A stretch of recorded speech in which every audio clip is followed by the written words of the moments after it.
ปิดตัดลงมาตะโชนแล้วก็ลงมาล้างเอาขึ้นไปซอยแล้วตาแดดอบก้อนเนาะปุ่มนำขึ้นมาแต่เซ่เอาขึ้นมาแล้วก็เชื่ออุเชื่อแองไว้เนาะเมเนาะแม่หางแม่ไม้เนาะไม้โอ้ไปแต่เช้าไม้เพื่อไม้ไผ่ไม้กระสะมาแกงแล้วไหมเนาะ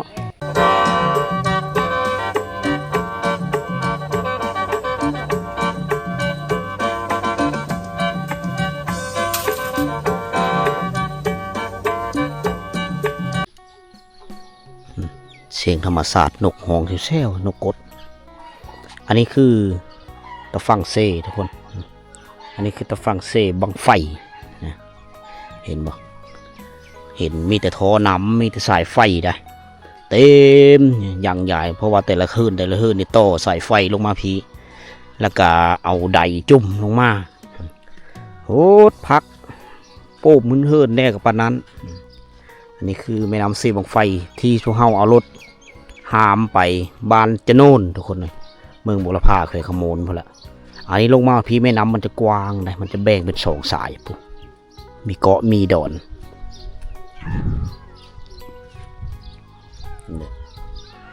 ชาวบ้านก็ลงมาอาบน้ำอยู่นี่ยามแรงๆล้า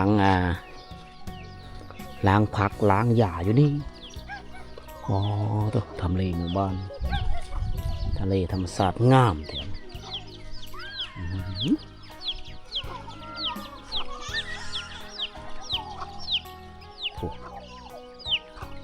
ภูผาป่าไม้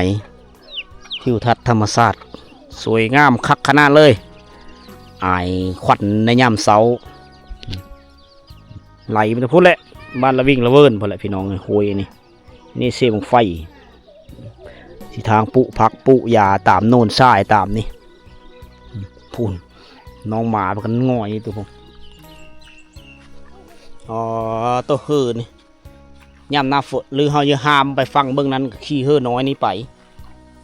อันนี้ใดกับอันพระเจ้าโป้มนำลงมาพีเบิดได้แต่ละเฮือนมีของเพื่อของมันนะโอ้ล้างหญ้าได้หญ้าหลายเนาะ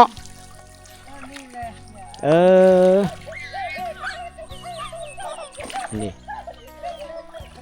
ปิดตัดลงมาตะโชนแล้วก็ลงมาล้างเอาขึ้นไปซอยแล้วตาแดดอบก้อนเนาะเบิ่งว่าหนาอย่าชื่อฝุ่นขี้งูขี้ควายผู้เบิ่งนั้นกันที่ตัวฟังเซ่นะผมเต็มอยู่ปูขับปูอุชลีปูมันแตงโมคือสิคักเนาะแถวนี้เนาะแต่เขาจะปูยาทุกๆหลังคาขึ้นเลยได้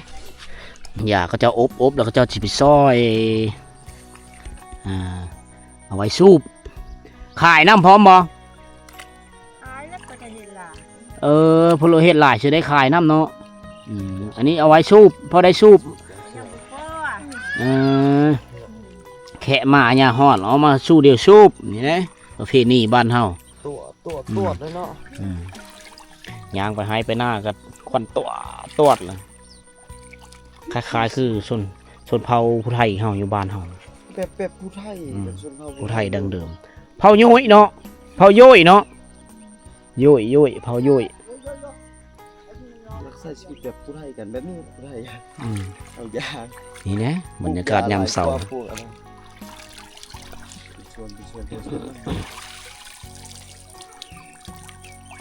มดประสูบปีหนึ่งเนี่ยมดเนาะมดแล้วปั่นอ้ายปั่นน้องสูบน้ำสีแห้วน้ำสลายเขาเจ้าเขียวมะอะไรแถวนี้แขกคนมากเลยเอายาแล้วเอามาให้พากันสูบพากันเขี้ยวเนาะแล้วก็ล่ำหาไส้โอ้เสียงขับลำหาไส้อ้อยแถวเป่าแคนอ่อนซอนเนาะซอนธรรมศาสตร์พวกมาเห็นแล้วก็ปู้มีเฮอเว้าเลยมีจักมีทางไปเลยพี่น้อง ธรรมศาสตร์งามแบบนี้ตลอดเวลาอันนี้ยามหน้าแรงไงถ้าเอามายามหน้าฝนงามกว่านี้เบิ่งว่านะคักเนาะหมูเลี้ยงแบ่เขาเจ้า เราเข้าอันนี้เม้นหงสีเด้อ อยู่เนอจะเป็นเราเข้าอยู่เนออยู่เนาะเลยหงสีเอาไว้อยู่เทิงเลย ถ้าว่าฝนตกมาน้ำท่วมมาแล้วอันตรายนะก็เขาจะเอาขึ้นไว้สูงอ๋อนะช่ำหื่นเลย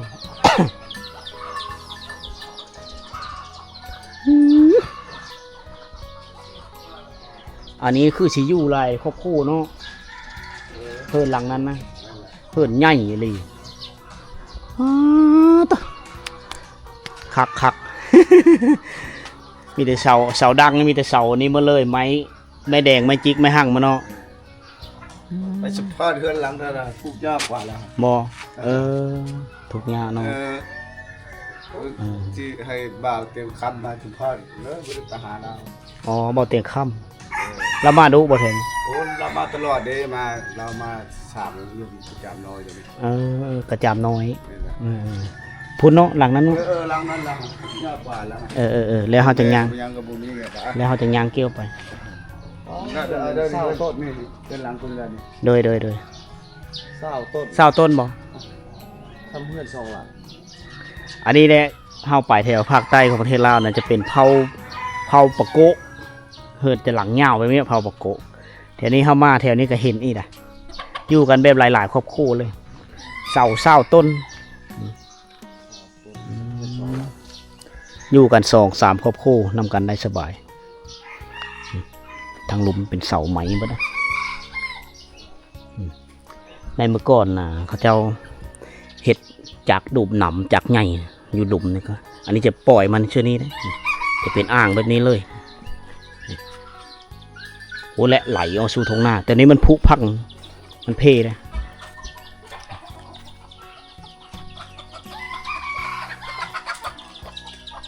พี่เลอนันยาสูบบ่เอาลงไปล้าง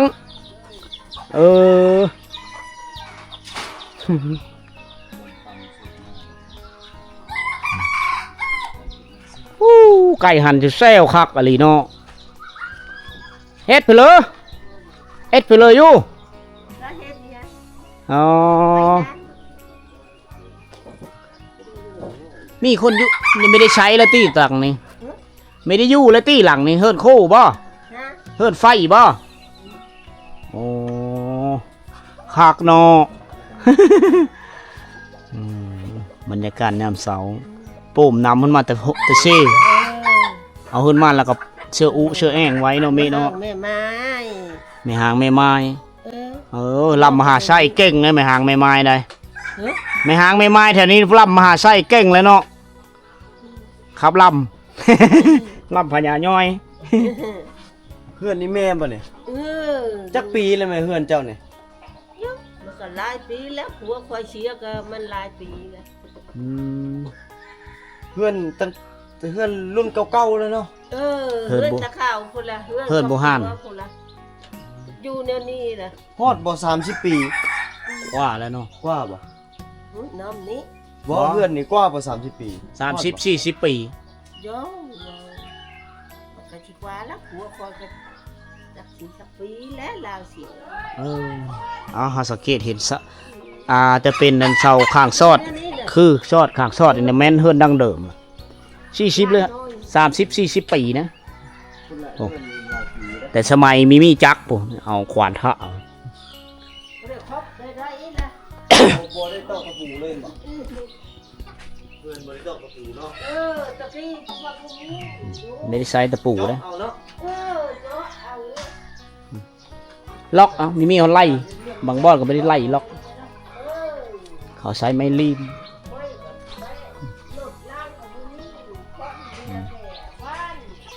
เฮือนดังเดิมเฮือนโบราณบ้านเป็นบ้านใหญ่เดี๋ยวเราเข้าอีกได้เนี่ย เบิ่งกว่าเจ้าใช้ขวานทะเอาเดี๋ยวเสามันตะกี้นี่ความยาวนี่ก็ประมาณ8 เมตรหรือ6 เมตรความยาวลูกสูงมันนี่แต่ละหลังนี่ต่ำสุดก็ประมาณ3 เมตร50ได้หรือ4 เมตรความมันยาวความมันสูงได้เพลอนี่โนไม้โอ้ไปแต่เสาไม้เพลอไม้ไผ่ ไม้กระสา ไม้กระสะ มาแกงแล้วไหมเนาะไหน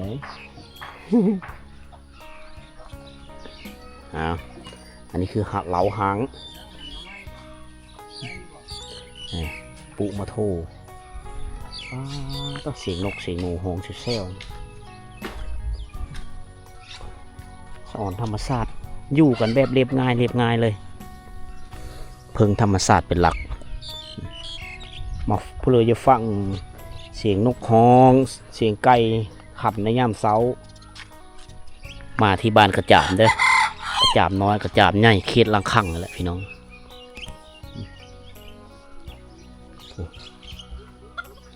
เสียงธรรมศาสตร์ยามเสามาควายยังลงน้ำเต็มอยู่แคมเซ่อันนี้จักดูมน้ำเขาจักไงเขาขึ้นเขาสิเฮ็ดหน้าแซงอันนี้จะเป็นไดโปมน้ำเขาเจ้ามีอยู่สองเคืองแล้วก็สองท้อเขาใช้เฉพาะแต่ย่ามแรงนะย่ามหน้าฝนมันน้ำมันจะไหลเคืองแล้วมันก็จะใหญ่แล้วมันก็ขึ้นตามกระแสน้ำไปเลยนะเขาจะเอาสายเตยมัดไว้เขาใช้เฉพาะย่ามแรงสองท้อนี่เป้าหมายคือจะเฮ็ดหน้าแซง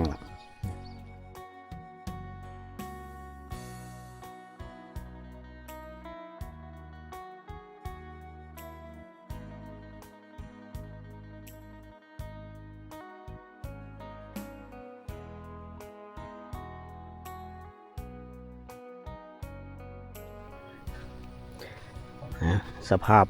เศรษฐกิจครอบครัวทุกคนนี่บ้านบางคนกะใครแน่แล้วกลุ่มอยู่กลุ่มกินบางคนกะคือเห็นนี่แหละสภาพแวดล้อมยิงตามท่าเฮแต่ละคนขายเคืองได้เลยขายเคืองขายจำเอ็นขายแบบนี้เลยนะอยู่ในเขตชุมชนแถวนี้เอ็ดเลยอันนี้ชานกระตาดนั่นแหละเฮ็ดโซนพักสารกระตาดเฮ็ดโซนพัก นี่ได้ภูมิปัญญาชาวบ้านเฮานี่สารไปลงซีปุ๊เข้มซีบ่เฮ็ดอยู่เฮือนเลยนี่สารกระตาดสิอ้อมโซนพักนี่ห่างหมู่เขาเจ้านะมาแถวบ้านเนาะอันนี้เห็นอยู่ห่างหมู่เฮือใหญ่ทุกคนตอนยามฝนมาเขาลงไปให้ไปโซนขี้เฮือไปรีวิวหมู่บ้านทุกคนได้เบิ่งนำกันถึงแล้วไปได้มาแถวนี้ก็เป็นเวลาหลายปี2 ปีขอมาตั้งแต่สูง2 ปีก่อนแล้วล่ะนะมากับเบาจันบ้านนาแล้วก็บรรทุกวิธีลาวมาแต่โดดวันนี้ก็ได้มีโอกาสของเราเต่าคืนมาเยี่ยมยามญาติพี่น้องเขาแถวนี้ มานอนสัมผัสธรรมศาสตร์แบบสดๆนั่นแถวนี้นะฟังเสียงนกฮ้องหอดยำนะมานำโทมบางปีนำโทมนะหลายคนกับหลายครอบครัวก็ยกย้ายเอาไปตั้งอยู่แคมป์ทางแหละอันนี้คือจุดที่เขาเจ้าสิปล่อยนำลงมานี่นะตูดลงมาแต่เซ่แล้วก็ปล่อยนี่แบตัวนึงมาอยู่นี่ตกหรอของกูได้ได้ทำเงินมาเลยดูเลยเมื่อเขาพังบ่อยยังเป็นเขาขังเนาะป้าเสียได้นี่ได้เห็นไหมเขาก็ปล่อยลงไปนี่แหละนี่ตัวนั้นเขาเจ้าเฮ็ดไหมผ่านบนหอนอนเฮ็ดเหินแล้วเฮ้ยหมางบ่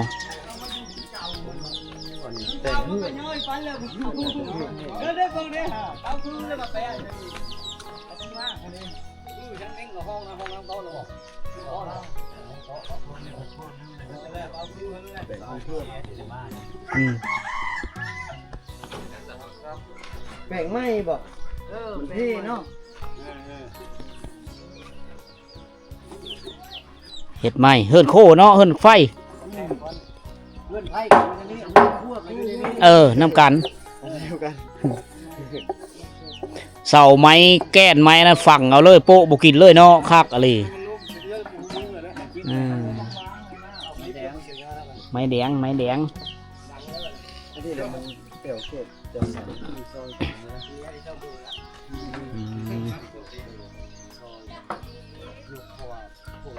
อันนี้แหละการให้เธอเดินซานแถวนี้เขาเจ้าจะซอยกันความสามัคคีละว่านกันมามีซื้อเนี่ยเลยได้เขาเห็ดอันนี้มีซื้อความหมายได้ เพราะว่าเขาจะแปลงเขาครอบ น่าจะเขาสิแปลงซานหน้าเขาสิย้ายให้มันเทงมันไปเลยประมาณนี้นะ เขาครอบ หลังจากเขาแปลงเฮือนหลังนั้นแล้วเขาจะมาแปลงนี่มียักษ์มีชื่อความหมายนะความเชื่อถือของแต่ละชนเผ่ามีคือกันนี่มาแถวนี้ยังได้เห็นอุปกรณ์หาป่านะอันจับป่าบ่นี่นะ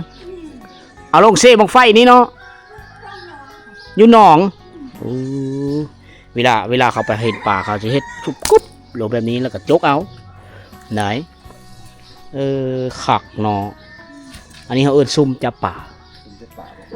มาแถวนี้เขาได้เห็นแถวพุทธไทยบ้านเขาเขาเจ้าไม่มี บ่มีได้อันนี้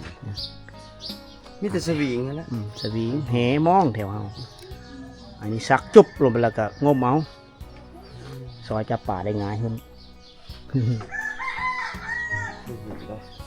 เห็นแต่อยู่ นี่เขาเจ้าเอาอุน้ำแองน้ำมาตั้งไว้นี่แล้วก็เอามุงไว้แล้วก็เสื้ออุเสื้อแองคล้ายผู้แบบเดียวกับพุทธไทยบ้านเฮาเลยในบ้านเฮาเนี่ยตะกี้ มันกินน้ำ อันนั้นเฮ้ยหืดแล้วนะขันใดแล้วก็หืดในสองเธอหืดได้ คักอะไรเนาะเบิกว่าเสาบุหานหืดบุหานดังเดิมไอเดียนี่คือภูมิยูทกกมันมะโมงไงล่ะไม่รู้หืดอะไรหืดมันยางขึ้นไปโอ้คักอะไรหืด2-3 สันเกมสิไปอ่านเนาะไหมหน่อไม้ป่งเนาะยามนี้เนาะอันนี้เจ้าเอิญเพลอนี่อันนี้นะ อันนี้คือกระตาก ระต้าอ๋อคายกับผู้ไทยเฮาเลยกระต้ากระยังต่างนี่เนาะ มันมีดินนึงเลยสัก อันนี้มันใหญ่นี่มันมี กระต้าพายเอาเนาะ กระตา พายเอา อืม สิไปหาหน่อไม้หน่อมันกินแล้วอย่าสีเข้าบ่มิสีเข้าบ่ อ๋อไม่เล่นท อ๋อเอาห้ำไว้ ของเครื่องปุ๊บแม่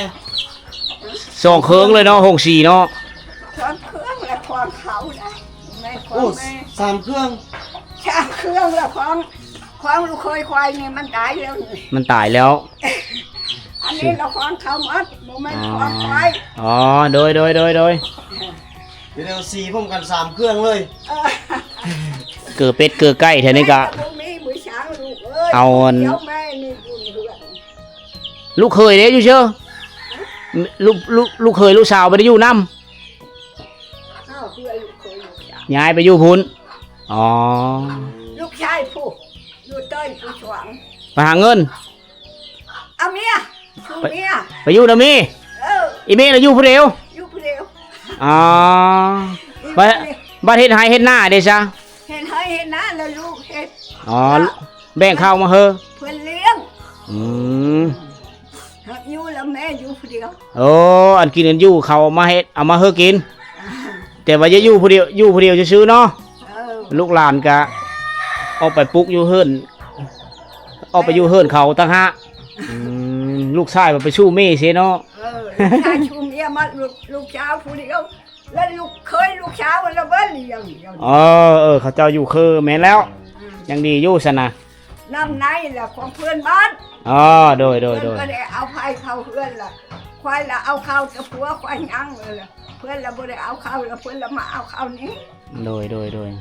ไหนแล้วอันนี้ละยุเพื่อนนี่เสียหาย ลูก เอาน้ำเอาน้ำ ลูกสาวลูกเคยเสียเฮอค่าไฟเนาะ ให้ได้เสียผู้ใด แม่และเท่าแหละหาเงินไม่ได้เลยมีแต่เลี้ยงเป็ดเลี้ยงไก่ไว้แล้วลูกหลานกินย่ำเขาดำให้ดำหน้าเนาะ อันว่าเลี้ยงเป็ดเลี้ยงไก่มีผู้ชื่อละขายละชื่อเพชรชื่อเกลือกินไป โอ้เลี้ยงพอได้เลี้ยงพอได้เวเอสเนาะเดินบุหานดังเดิมเอกลักษณ์แบบประชนเผ่าในดังเดิมยังมีหลายเลยที่หมู่บ้านกระจำ อันนี้นี่เลื่อนข้างซอดเสามันนี่ควานทะ ในเมื่อก่อนพุ่นยังมุงแปลนแต่ว่ามีสายไฟฟ้าแล้วอันนี้ก็เกยบนเขาเจ้านั่งมาแต่เฮ็ดงานแล้วก็เอาไปนั่งสูบยาอยู่เด้อเกยหั่นไงมันคือวิธีของคนผู้ไทยของเผ่าโยยเผ่ากระเลิงเอามาทีนี้ท่านยังได้เห็นกลิ่นอายของการดำรงชีวิตที่ดังเดิมมาฝะนะทุกคนได้เห็นทุกคนก็ได้เห็นน้ำกัน